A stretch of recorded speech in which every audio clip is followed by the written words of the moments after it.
27 কোটি তারকা ছাড়ছে এলএসজি, নতুন দলে খেলবেন পন্থ। বন্ধুরা, আপনারা যদি দেখতে চান তাহলে ভিডিওটি শেষ অবধি দেখতে হবে, চ্যানেলটিকে সাবস্ক্রাইব করে একটা লাইক দিতে হবে এবং নোটিফিকেশন বেল আইকন দাবাতে হবে। আইপিএল 2027 শুরু হতে এখন অনেক সময় বাকি, কিন্তু তারই আগে ভারতীয় ক্রিকেটে শুরু হয়েছে বড়সড় দল বদলের জল্পনা। রিপোর্ট অনুযায়ী লখনৌ সুপার জায়ান্টে ছেড়ে আবার নিজের পুরনো দলে দিল্লি ক্যাপিটালসে ফিরতে পারেন তারকা wicket keeper batter Rishabh Pant. জানা যাচ্ছে এই সম্ভাব্য ট্রেড নিয়ে দুই ফ্র্যাঞ্চাইজির মধ্যে আলোচনা অনেকটাই এগিয়েছে, যদিও চুক্তির আর্থিক ও আইন বিষয়ে এখনও চূড়ান্ত হয়নি।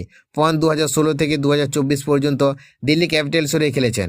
এই সময় তিনি 111 ম্যাচে 3284 রান করেন এবং দলের অন্যতম বড় ম্যাচ উইনার হিসেবে নিজেকে প্রতিষ্ঠিত করেন। 2024 সালের মেঘা নিলামের রেকর্ডে 27 কোটি টাকায় পন্থকে দলে নেয় লখনৌ, কিন্তু গত 2 মরশুমে তার পারফরমেন্স প্রত্যাশা পূরণ করতে পারেনি। 2 বছরে তিনি করেছে মাত্র 581 রান এবং লখনৌর পয়েন্ট টেবিলে হতাশাজনক অবস্থানে শেষ করেছেন। রিপোর্টে আরও দাবি করা হয়েছে 2026 মরশুমের ব্যর্থতার পর পন্থ নিজে অধিনায়কত্ব ছাড়ার ইচ্ছা প্রকাশ করেন। অন্যদিকে দিল্লির মালিকানা কাঠামোয় পরিবর্তন এবং সৌরভ গঙ্গোপাধ্যায় ও যুবরাজ সিংয়ের উপস্থিতি তার ফেরার সম্ভাবনাকে আরও জোরদার করেছে। এখন দেখার, সত্যি কি দিল্লিতে ঘুরে ফিরছে ঋষভ পান্থ?